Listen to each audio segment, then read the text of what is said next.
అందరికీ నమస్కారం. ఆత్మీయ స్వాగతం. వారి ఇంటి పేరు చెప్పగానే సరిగమలు వరుస కట్టి ఒక దండగా మారి హారంగా వారి పాదపద్మాలకు చేరుకుంటాయి. ఆయనే అలుపెరగని సంగీత ప్రయాణికుడు. ఎంతకాలం గడిచినా కూడా హిట్ పాటలని, అద్భుతమైన సంగీతాన్ని మన మనసుల్లో అలా చొచ్చుకుపోయేలాగా మనకు అందించిన మహనీయులు ఘంటసాల మాస్టారు. వారి పూర్తి పేరు అందరికీ తెలుసుగా, ఘంటసాల వెంకటేశ్వరరావు గారు. మాస్టరు 50వ సంవత్సరంలో సినీ పరిశ్రమకు వచ్చి ఆ తర్వాత 74 వరకు దాదాపు 3000కు పైగా పాటలు పాడిన విషయం కూడా తెలుసు. దీంతో పాటు 100 సినిమాలకి సంగీత దర్శకత్వం నిర్వహించారు. అంతకుముందు ఏం చేశారో చాలామందికి తెలియదు. దేశభక్తుడిగా వారు దేశం కోసం జైలుకు కూడా వెళ్ళారు. అంతటి గొప్పవారి స్మృతులు తలుచుకోవడం అంటే మనందరికీ అదృష్టం.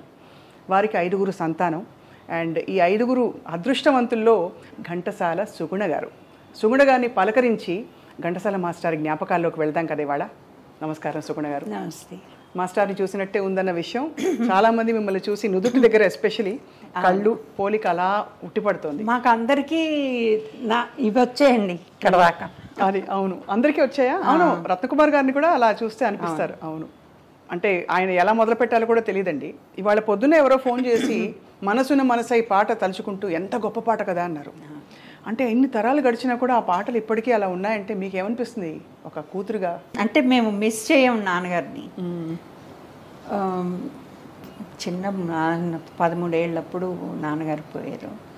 అప్పటికి ఇంకా నాన్నగారు ఈ పేరు ప్రతిష్టలు వచ్చేవాళ్ళు. Every week almost every alternate day బస్సుల నిండా జనాలు వచ్చేవాళ్ళు తిరుపతి నుంచి.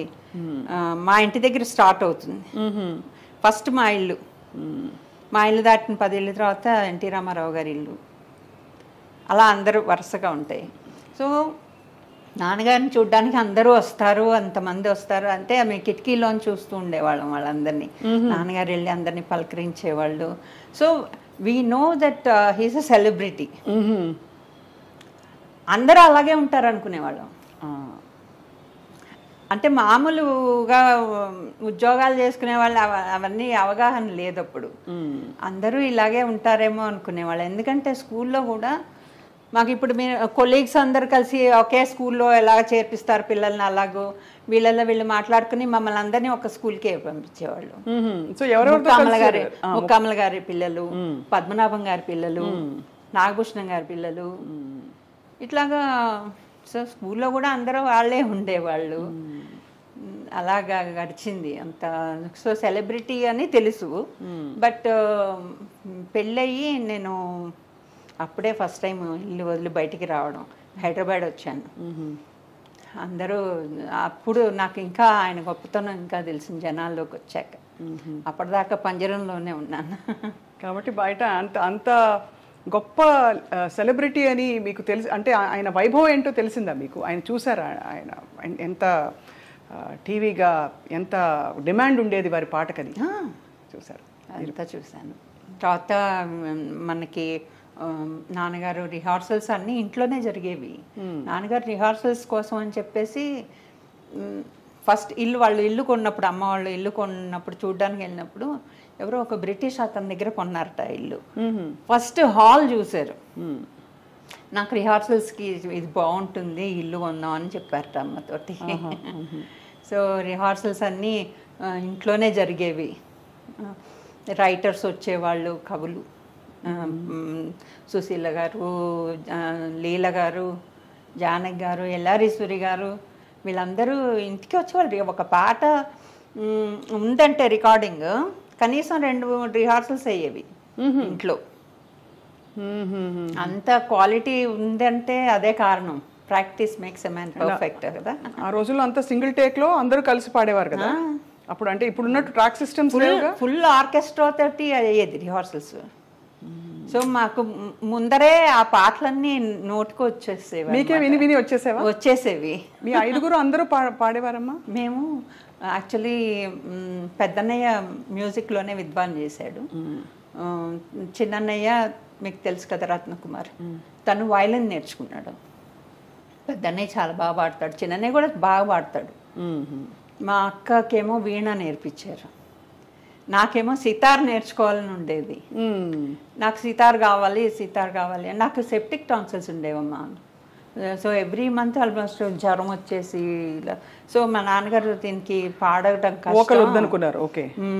ఇన్స్ట్రుమెంట్ నేర్పిద్దాం అని అంటే నాకు సితార్ కావాలని. అప్పుడు ఎవరో కేల్కర్ గారు అని ఒక ఆయన ఉన్నారు, ఆయన చాలా బాగా మంచి గురువు, ఆయన దగ్గర చేర్పిస్తాను అన్నారు. నెలలు గడిచిపోతున్నాయి. ఆయన తర్వాత ఆయన ఎక్కడో టౌన్ అని ఒక ఏరియా ఉంటుంది మెడ్రాస్లో, అక్కడ ఉంటారని తెలిసింది. తర్వాత నాన్నగారు ఎంక్వైరీ చేశారు, ఆయనకు సుస్థిగా ఉందని తెలిసింది. అప్పుడు ఏం చెప్పారంటే, అప్పటిదాకా నువ్వు వీణ నేర్చుకో అక్కతో పాటు, తర్వాత నీకు సితార్ నేర్పిస్తాను అన్నారు. ఇప్పుడు సంగీతరావు గారే మా గురువుగారు, ఆయన దగ్గరే నేర్చుకున్నాను.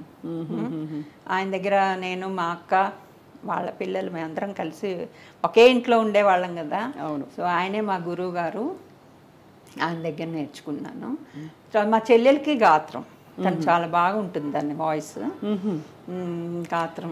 అంటే శాస్త్రీయ సంగీతం పాడేవారా ఎక్కువ, లేక డివోషనల్ సినిమా పాటలు అన్నీ అలవాటు చేసుకుని? కర్ణాటకే, కర్ణాటక మ్యూజికే.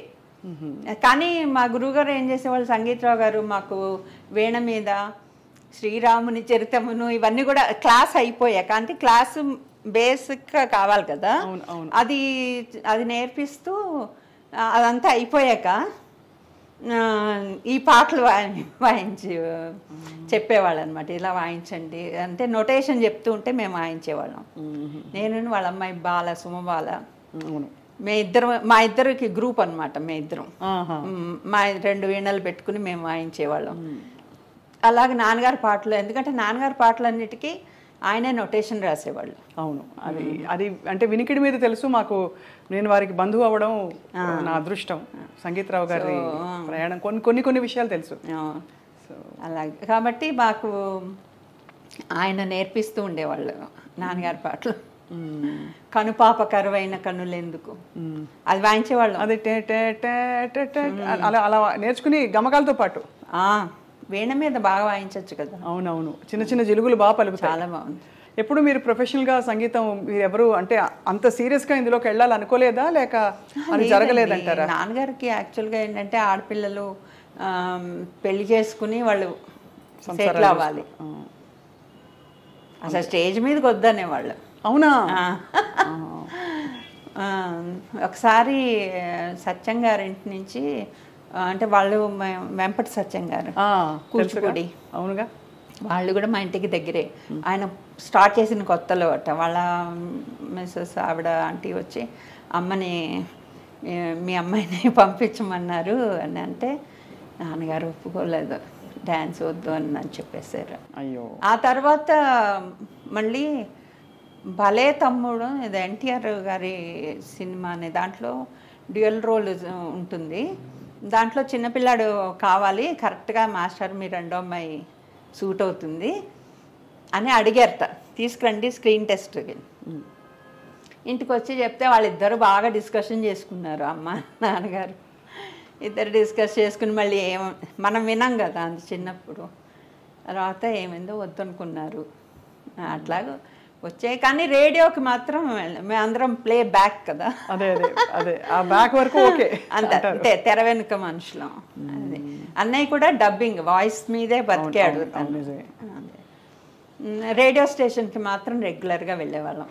ఎవ్రీ వీక్ మేము లేకుండా పిల్లల ప్రోగ్రామ్ జరగదు అంతే. రేడియో తాతయ్య ఆయన చాలా అంటే చాలా మా అందరూ అక్కడి నుంచి వచ్చిన వాళ్ళే. మెడ్రాస్ ఆల్ ఇండియా రేడియో అంటే ఒక చాలా పేరున్న రేడియో స్టేషన్. సండే పొద్దున్నే వెళ్ళిపోయేవాళ్ళం, కారు కోసం వెయిట్ చేయడం ఏం లేవు, అంతే మొత్తం గ్యాంగ్ అందరం వెళ్ళిపోయేవాళ్ళం. చాలా బాగుండేది.